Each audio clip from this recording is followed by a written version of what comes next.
ನಮಸ್ಕಾರ ವೀಕ್ಷಕರೇ. ಜೀವನ ಅಂದರೆ ಒಂದು ನಿರಂತರ ಪ್ರಯಾಣ. ಈ ಪಯಣದಲ್ಲಿ ನಾವು ಯಶಸ್ಸನ್ನು ಬಯಸುತ್ತೇವೆ. ಆದರೆ ನಮ್ಮ ಯಶಸ್ಸಿಗೆ ದೊಡ್ಡ ಅಡ್ಡಿ ಯಾವುದು ಗೊತ್ತೇ?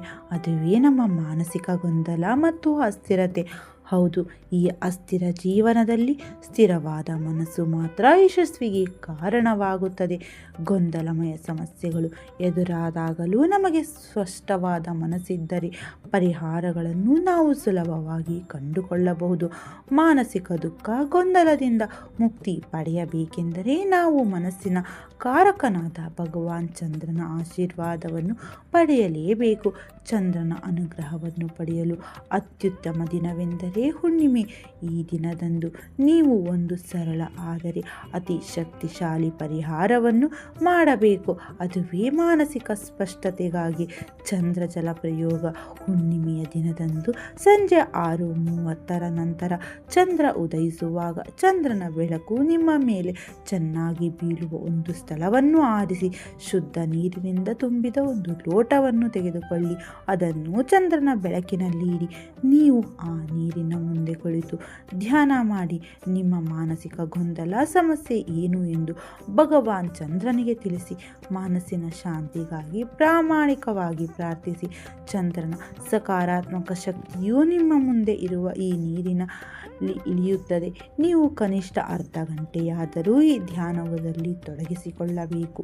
ನೀವು ಚಂದ್ರನ ಬೆಳಕಿನಲ್ಲಿ ಹೆಚ್ಚು ಹೊತ್ತು ಕುಳಿತಷ್ಟು ನಿಮ್ಮ ದೇಹ ಹೆಚ್ಚು ಸಕಾರಾತ್ಮಕ ಶಕ್ತಿಯನ್ನು ಪ್ರವೇಶಿಸುತ್ತದೆ ಎಂಬುದು ಗಮನಾರ್ಹ. ಪ್ರಾರ್ಥನೆ ಮಾಡಿದ ನಂತರ ಆ ಶಕ್ತಿ ತುಂಬಿದ ನೀರನ್ನು ಕುಡಿಯಿರಿ.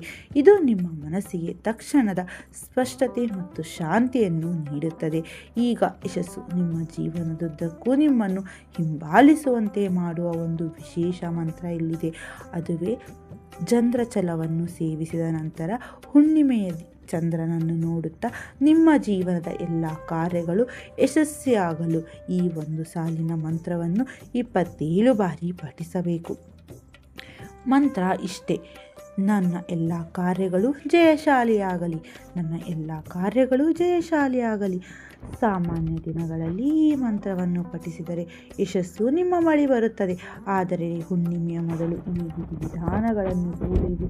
ಮಂತ್ರವನ್ನು ಪಠಿಸಿದರೆ ಕೇಳಲೇಬೇಡಿ. ಯಶಸ್ಸು ಆಕರ್ಷಿಸಲು ನಿಮ್ಮನ್ನು ಸಂಪೂರ್ಣವಾಗಿ ಸಿದ್ಧಪಡಿಸಿಕೊಳ್ಳುತ್ತೀರಿ. ಅವಕಾಶ ಸಿಕ್ಕರೆ ಹುಣ್ಣಿಮೆಯಂದು ದೇವಸ್ಥಾನದಲ್ಲಿ ಶಕ್ತಿ ಸ್ವರೂಪಿಣಿ ತಾಯಿಯ ದರ್ಶನವನ್ನು ಮಾಡಿ. ಇದರಿಂದ ಇದರ ಶಕ್ತಿ 2 ಪಟ್ಟು ಹೆಚ್ಚಿನ ಲಾಭವನ್ನು ಪಡೆಯುತ್ತದೆ.